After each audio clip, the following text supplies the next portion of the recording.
ಶಾಲೆಗಳಲ್ಲಿ ಮಕ್ಕಳಿಗೆ ಪಾಠ ಬೋಧಿಸುವ ಜವಾಬ್ದಾರಿ ಹೊತ್ತಿರುವ ಶಿಕ್ಷಕರಿಗೆ ರಾಜ್ಯ ಸರ್ಕಾರ ಇದೀಗ ಹೊಸದೊಂದು ಜವಾಬ್ದಾರಿ ನೀಡಿದೆ. ಬಿಸಿಯೂಟ ವ್ಯವಸ್ಥೆ ಹೊಂದಿರದ ಶಾಲೆಗಳಲ್ಲಿ ಮಕ್ಕಳಿಗೆ ನೀಡಲಾಗುವ ಮೊಟ್ಟೆ ಬೆಂದಿದೆ ಇಲ್ಲವೋ ಎಂಬುದನ್ನು ನೋಡುವ ಜವಾಬ್ದಾರಿ ಶಿಕ್ಷಕರಿಗೆ ನೀಡಲಾಗಿದೆ. ಹೌದು, ರಾಜ್ಯದಲ್ಲಿರುವ ಕೆಲ ಶಾಲೆಗಳಿಗೆ ಇಸ್ಕಾನ್ ಹಾಗೂ ಅದಮ್ಯ ಚೇತನದ ಮೂಲಕ ಮಧ್ಯಾಹ್ನದ ಬಿಸಿಯೂಟ ವಿತರಣೆ ಮಾಡಲಾಗ್ತಿದೆ.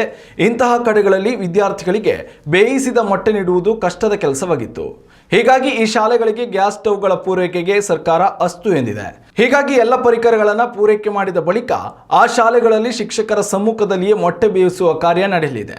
ಬಿಸಿಯೂಟ ವ್ಯವಸ್ಥೆ ಇರುವ ಶಾಲೆಗಳಲ್ಲಿ ಬಿಸಿಯೂಟದ ಸಿಬ್ಬಂದಿಯೇ ಈ ಕಾರ್ಯ ನಿರ್ವಹಿಸ್ತಾ ಇರುವುದರಿಂದ ಈ ಶಾಲೆಗಳಲ್ಲಿ ಶಿಕ್ಷಕರ ಮೇಲ್ವಿಚಾರಣೆಯ ಅವಶ್ಯಕತೆ ಇರುವುದಿಲ್ಲ. ಆದರೆ ಶಾಲೆಗಳಲ್ಲೇ ಅಡುಗೆ ತಯಾರಿಸುವ ವ್ಯವಸ್ಥೆ ಇಲ್ಲದ ಶಾಲೆಗಳಲ್ಲಿ ಮಾತ್ರ ಈ ನಿಯಮ ಅನ್ವಯವಾಗ್ತಿದೆ. ಉತ್ತಮ ಸಂಸ್ಕಾರಯುತ ಶಿಕ್ಷಣದೊಂದಿಗೆ VSS English medium CBSE school Udupi Muddur. ನರ್ಸರಿಯಿಂದ 10ನೇ ತರಗತಿವರೆಗೆ ಶಿಕ್ಷಣದ ಜೊತೆಗೆ 5ರಿಂದ 10ನೇ ತರಗತಿವರೆಗಿನ ವಿದ್ಯಾರ್ಥಿನಿಯರಿಗೆ ಉತ್ತಮ ಹಾಸ್ಟೆಲ್ ಸೌಲಭ್ಯವೂ ಇದೆ. ನಿಮ್ಮ ಮಕ್ಕಳ ಪ್ರವೇಶಾತಿಗಾಗಿ ಈ ಸಂಖ್ಯೆಗೆ ಕರೆ ಮಾಡಿ.